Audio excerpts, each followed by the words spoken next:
Okay, so let's just start with clothes. Let's just start with hangers. I'm gonna show some hangers and safety pins, and then you can talk about hanging. Perfect. Okay. Perfect. Okay. So, and I'm sorry. We're gonna have a little. Here, Oh, there you go. You'll hold them. So these are the child size wire hangers. They're 13-inch, so they're perfect for kid stuff. You can see. You got that? Mm-hmm. See how nicely that hanger is on there, and it doesn't stretch out this outfit, right? And so that's our preference, is that you use the child size hangers for things. What do you think, Jenna? Up to what size? I would say you could probably get away with it until about 4T. At 4T, things start to stretch on the sleeves a little bit. Yeah. And so they start to fall off the hanger. Yeah. So I think Spencer, we were in his 5s and 6s when we started using adult hangers. Okay. And so if they don't have kids hangers and they want to use adult, what do you tell them to do? Well, usually if you're going to use an adult, which is fine, not all of us have access to these, which I think Tina's given some away, by the way. Yeah. So if you do have them, like dry cleaning, I always save the dry cleaning. So as you can see, we'll just bend the hanger in just a little bit, like this. And that way it just doesn't stick out in the aisle. Because what will happen is when it's hanging on the rack, if it's sticking out like this, it's going to knock somebody. It's something. It's just. But they don't put it on that hanger if they're using an adult hanger and little bitty clothes. They just pin it. They're just going to pin it right there on the outside. Yeah. You don't put it on the hanger like you would hang it. You just pin it on the outside if you're using it for these little bitty Right. If you're using little bitty clothes on big hangers, that's what you do. If it's big clothes on big hangers or small clothes on small hangers, you hang it. Yes. So, okay, let's talk about safety. Let's talk about what needs to be safety pinned, that kind of thing. I think that a lot of things need to be safety pinned. Things like this, these little bitty tiny onesies, they don't really need to be safety pinned because they don't really go anywhere. Right. It's not going to come off the hanger. It's not going to come off because it's so tiny. Now, the tag does get safety pinned, and it's actually through the hanger. I don't know if Tina can do a close-up. Yep. See, it goes through the hanger, so it's through the clothes, and it's hooked onto the hanger. Okay, so, and this is the right side way to do it, right? With the hook, like a question mark. Like a question mark. Right. And then this is going to go on the left shoulder. Yep. And don't look at my price, because I made this tag a long time ago when the minimum price wasn't $2. Don't look at the price. We're going to, cover that right up. But this is the way your hanger goes. That's where your tag goes, on the right shoulder or the right side of the pant or whatever, right? Yes. Okay. That is awesome. Correct. That is correct. All right. Keep going with the pinning. Okay. Also, if you're going to have 2 items, we really don't recommend more than 3. And we don't recommend that you do multiples past toddlers. Right. I really we'll go into that a little bit more later, but right now I'm just making that suggestion to put it in your head. Once you get past toddler sizes, it's not worth it. Right. So for the little bitties, if you have an outfit that goes together or they've worn it together, then what you're going to do is you're going to hang the main part, so the shirt or the onesie, and then on the back, through the hanger, you're going to pin the pant.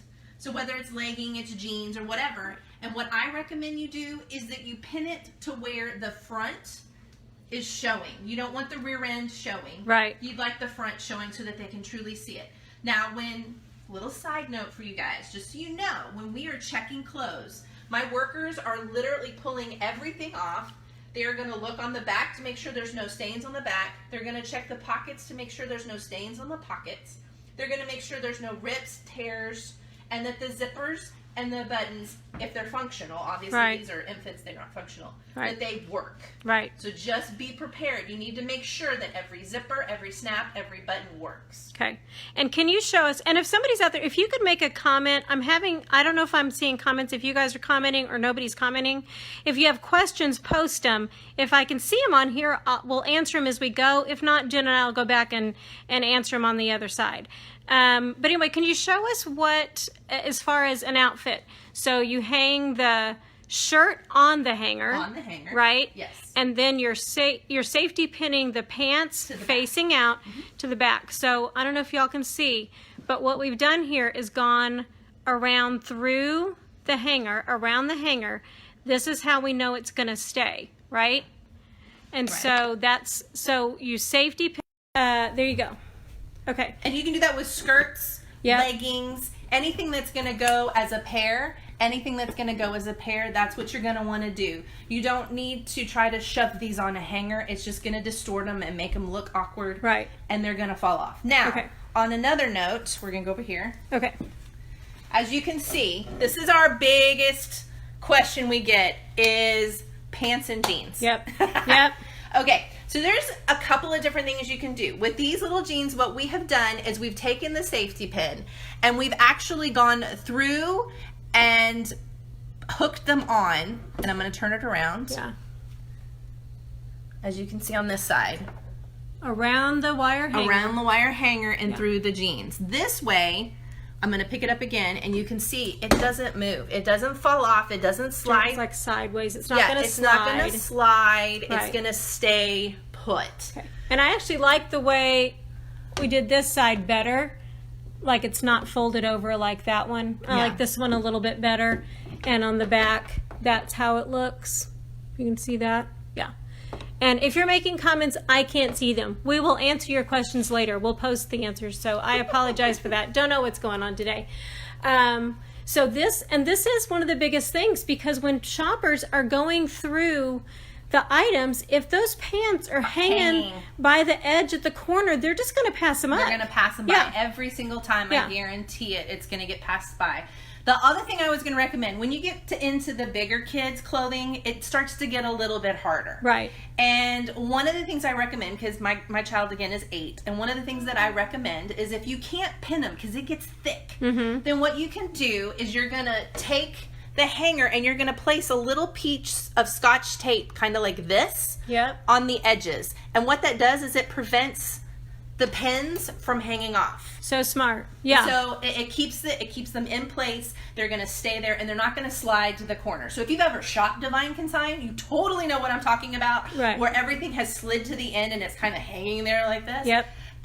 Even I do it. I just pass by them because Yep. I'm like, bleh, I don't even look at it. Just Right. pass by them. So Well, and like I think of the example of we're going to have in the fall, just like we did in the spring, an entire row, a row of size 10 girls and another half a row. That's how much size 10 girls That's a we lot. have. And so if your stuff doesn't look good on a hanger, those shoppers are going to just walk right by it and go, I've got thousands of other ones I can look at, right? I don't need to look at this one. people tend to gravitate towards stuff that is priced well. Yep. And that looks ready to be worn immediately. If Right. it's wrinkled or it's hanging funny or if it's paired with something they don't like, automatically they're going to pass by it. And when you're in Right. those kinds of sizes where there is so much, they're just going to pass your stuff. So if you Yeah. truly want to get as much money as you can, you want to make your stuff look the best of the best. That's right. Hang, button, iron, all the things. Correct. Right? Yes. And if you're just now joining us, I can't see the comments. I don't know why. This is Jen.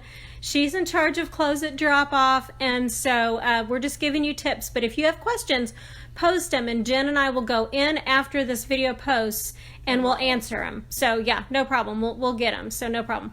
Okay. So we've talked.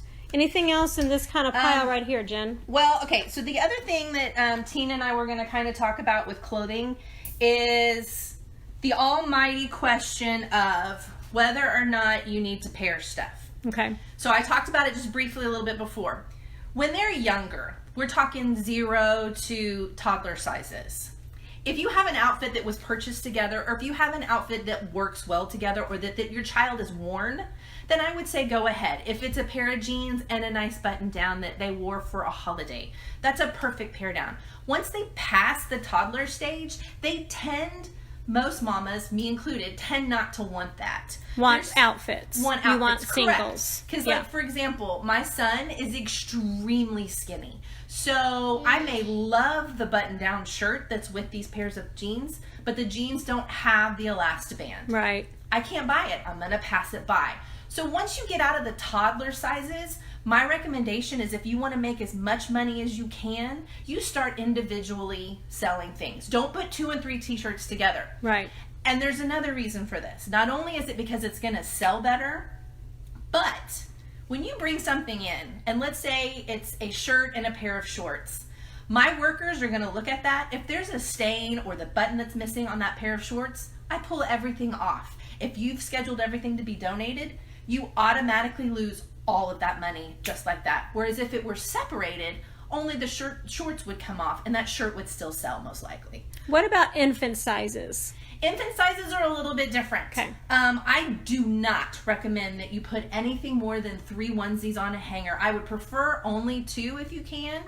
It just looks awkward. There's a lot to it, and most mamas don't want that many onesies. They want to kind of change it up. Now, I do understand that there are a lot of packaging that they do. Like Target sells like 3 or 4 onesies together, and they're all like the same theme or the same color groups. That makes sense, but don't do more than 3. It's just not worth it. People aren't going to buy it.